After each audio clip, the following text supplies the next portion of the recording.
Meeting to order. If everybody will bow your heads. Dear Heavenly Father, thank you for this day. Thank you for the many blessings you've given us. Please guide and direct us to make the right, wise decisions for our county. Please bless everyone during this holiday season. In Jesus' name, amen. Okay. Commissioner Thompson is absent, but everyone else is present.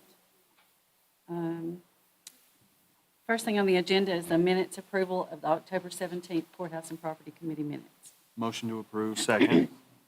Okay, all in favor? Aye. All opposed? Okay, and then for our public comment period, if you want to go ahead and speak. And you're Mr. Daughtry, right? Stephen Doherty. Stephen Doherty. I can't say it right. It's donut is what everybody calls it. That's what they kept saying. I was like, donut? Where's a donut? Yeah, And after I've talked to several of y'all, I realized that I'm sort of at the wrong okay. day, but due to work schedule and things like that, I appreciate y'all hearing what I got to say. It'll be real quick. Okay. I've reported a couple times to zoning and planning or whoever, it was Chris White's office, and I'm not trying to throw anybody under the bus here. I'm just trying to see what I can get done. So the property that I own is at the intersection of Rattlesnake Lodge and Wheel Road. Some people call it Card Road, Rattlesnake Lodge. But I have two properties that I've had some issues with. One of them is on the Wheel Road side of me, and I have the maps and everything here. And the other is on the Rattlesnake Lodge side. The Rattlesnake Lodge side has been going on for about 3 years now, 2 to 3 years. The Wheel Road side is right at a year. And one of them is living in a mini barn on about an acre. And it was bare property when it started. And I've told my commissioner here that, it's just going to keep going and going until it gets grandfathered in. Well, started with bare property, had a mini barn. Now he has water, and he also has a porta-john that he uses. And I've stopped and asked him, and he stated that he uses the porta-john and dumps it out. And I know this isn't the proper venue to tell it to. I know T-Deck is who I would tell, and I've told them. But he says he dumps it out on the ground, puts lime on it. So that's the issue that we're dealing with here. And I've reported it because it's not an approved structure to live in. I've invited them to come over. I've got pictures here for y'all to look at. But I've invited that office over to where I could show them specifically where it's at. You go just over to the other side of my property, which is the property on Rattlesnake Lodge. That particular property has a septic site, but they are living in an RV quite a ways away from the septic site, so you can guess that I imagine they're not using the septic site. And it's the very same type situation. I have compassion for people that want to homestead and live on their own property in a place, but just like I told this gentleman on the 1 acre, I said, hey, if you had 20 acres, lived in the middle, and nobody knew nothing about it, hey, it is what it is. It may not meet the codes of Bedford County, but, hey, nobody sees it. Well, I can sit on my property and see the road looking through his property. So that's how close, and that's the gentleman on Wheel Road. But anyhow, I can pass these out, and if y'all have any questions, y'all can look through. This is going to be... Oh, same with zoning? I was going to say, I would probably do it. All right. Can you tell him when the meeting is? He may already know. Can I leave them with somebody maybe to pass around? Because I don't know if I'll be there. That's okay. Okay. And it's an issue all over the county. Our biggest thing is people will pull that RV out in the middle of a hayfield and just river will run electricity. It ought to be electrical permit should have. Yeah, there should be a permit. Have to go through zone, as an approved zoning structure. Is there anything in our current zoning that prohibits that? Yeah. I got you. It's an issue all over the county. I mean, I've been fighting that little boy on 41A across from Chicken Creek with the Green Fishes for 3.5 years.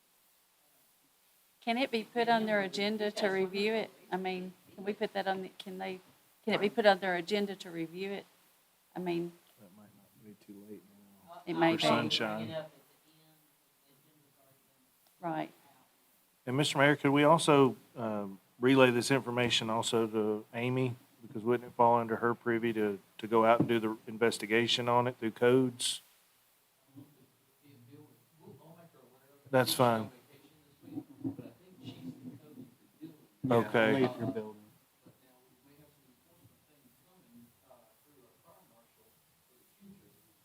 Okay. Okay. Go ahead. It's gonna address a lot of those issues, and we've got one major issue, and maybe this is reality. About it right now. And one thing I wanted, are you done? One thing I was going to say too is, I think at some point you're going to build a home. And for those who are living next to these properties, they're getting ready to build. They're spending all the money to buy the permits and to do all the things that follow our code. And then for them to have somebody just drop down in front of where their home is going to be or beside it, doing all this is very upsetting. It's very troubling. And it makes you question, do I have to do those same things if these others don't after I've reported it and nobody's looking at it? That's right. And I think that's the summation of where we are. I know it's been going on about a year, and I've watched it, and these people just inch by inch are setting up their homestead where they're going to be grandfathered in. They get water, they've got this, then they've got a mailbox and created, and it just goes.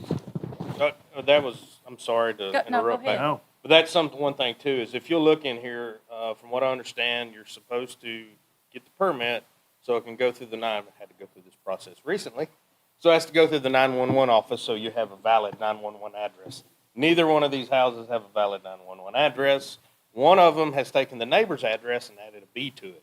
And that mailboxes, there's pictures of the mailboxes right here. Yeah, so it's beyond a codes issue, it's a public safety issue now. If they have a medical emergency or a fire, you don't even know where you're going. So it's just, So, just like Commissioner Neely just said. Matter of fact, I just got a contract on my house yesterday, so I'm about to go through the process, which I agree or not agree with the process, I'm going to abide by the process. Right. I expect everyone You else to, expect and I everybody expect else the body that makes me abide by the process, make other people abide by the process. That's all I'm asking. Thank you. It's a valid point. Thank you. and thank you, Thanks. Commissioner Thanks. Yaki, for taking that on. Okay, does anybody else in the public wish to speak? Okay.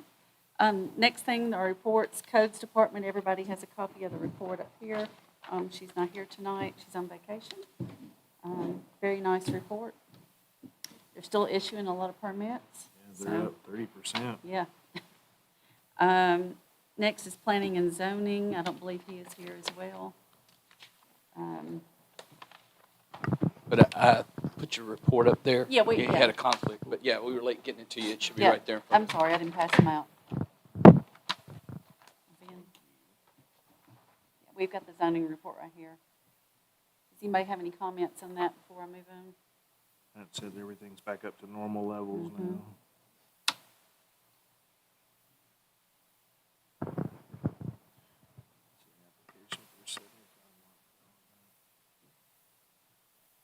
Okay, IT, Josh is here. Sorry, I was a little late getting my report to you.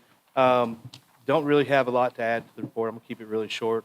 We spoke to the high school, Shelbyville Central High School, about IT careers related to that and a pathway how to get into the field.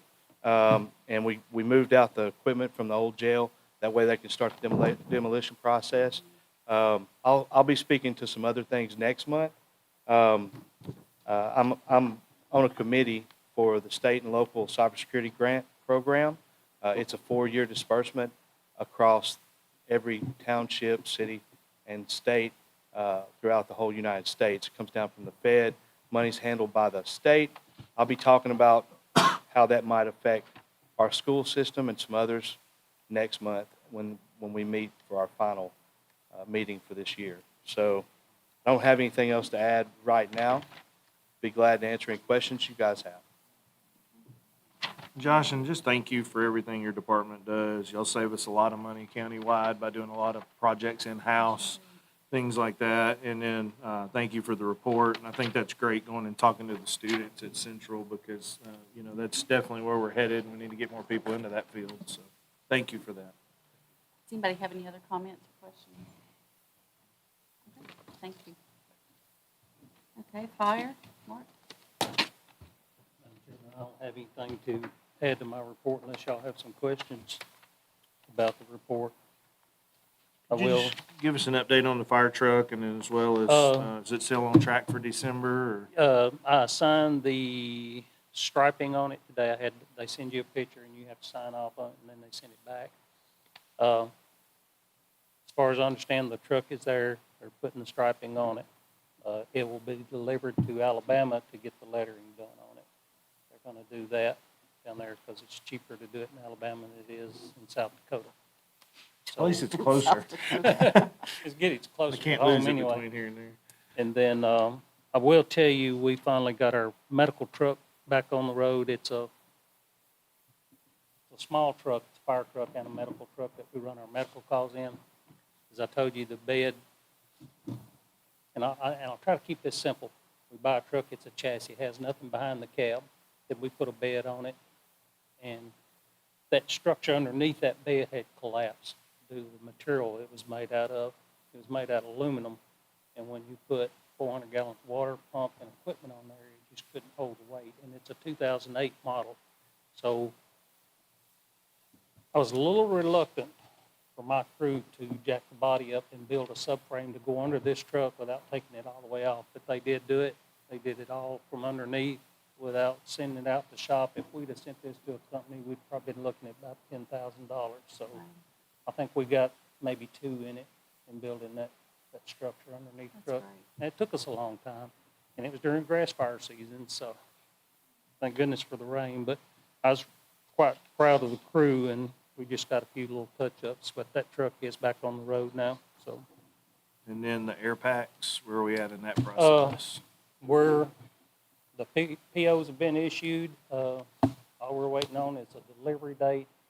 And once we get that, then the government will send us a check 30 days prior to delivery date, because they want you to put it in the bank draw interest. And then Lori and Robert and I have been working on how that county's part and the federal government part, which is about $770,000 that they'll send us, and then we'll have to pay for all of it. And then we'll go through the audit process once they're delivered, so. That just made me think, when does the firehouse sub grant? Do we Uh, reapply for it? Yeah, we apply for that, but, they've changed ownership, so it's a little different than what it used to be.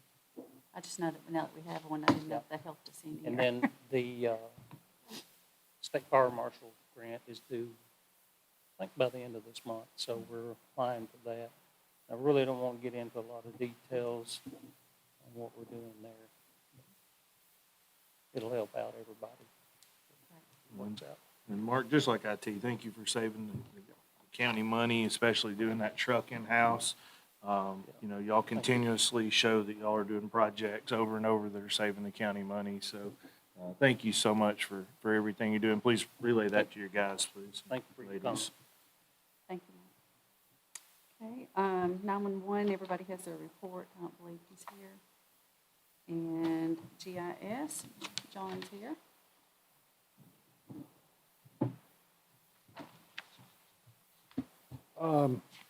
Not a whole lot to add to the report. The first paragraph there talks about the email newsletter that we're trying to set up, and it's taken me a while to find the right vendor for that.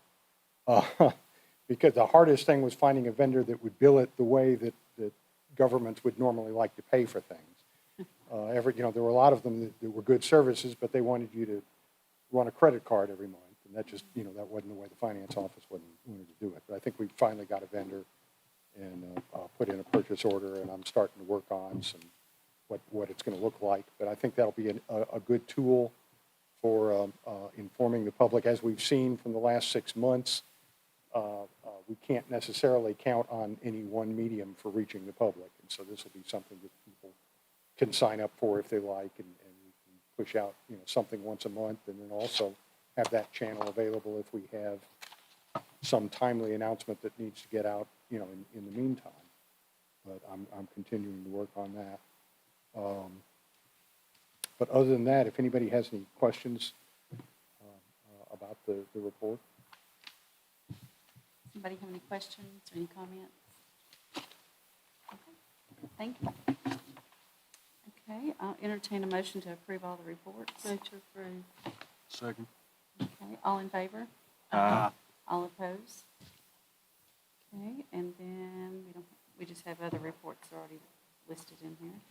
And then old business, the old workhouse surplus building. I know we had talked about deferring that until we knew more about the juvenile detention center, how much it's going to cost us, but I don't know if the committee wishes to do anything different or. Well, I just think it's been on the agenda now for 3 or 4 months, and I know we got that bid, or at least an estimate back of what that building's gonna cost. I just don't think it sounds financially feasible to sell a building, to turn around and spend more to replace it. So I'd like to make a motion to take this off the agenda and you know, kind of cancel any further conversation on it this time. Second. Okay, all in favor? Aye. Okay, all opposed? All right, any other old business? If you're okay, I'll update you. We believe that they're going to be starting on the demolition of the old jail, not the historic jail, December 11/27, right after Thanksgiving. They brought in some equipment today, I think, on site that'll be there to do that. They have to do some, and they filed with the state. They have to manage the road while they're tearing down and all that stuff. But that's all being handled and was part of the bid process. And what was the final cost on that? I don't remember the number. I'll get it out to you, but it was under 100,000. It came in lower than we thought it was going to. Yeah, 'cause We the kind of asbestos- targeted, Asbestos and all was a worry. yeah, but it came in way under that. I don't want to, you Was can't there quote. anything surplusable or anything out I of think it? they or- took They- some of the kitchen They, stuff and. yeah, they some- salvaged for schools, got some of it, and I think some of it was for the sheriff's office and, the ones that could be used. Now, some of them were like 12 to 14 years old, and they, except for a part situation, I know that at least for currently, they harvested some of the parts of the toilets and what have you, while we're still in the old juvenile facility. It has that same technology in it, and that's been a real problem about getting parts to even work on some of it. So they did go through and we believe that we got what was usable out of it. Does anybody else have any other comments on that? Okay, any other old business before we move on? Okay, any new business? Okay, of course, we have the same comment or the same new business as everybody else, just if you have any changes in your committee or any nominations, then submit those to the Rules and Legislative or the mayor's office. Any announcements other than the ones that's already been mentioned? Okay, I'll entertain a motion to adjourn.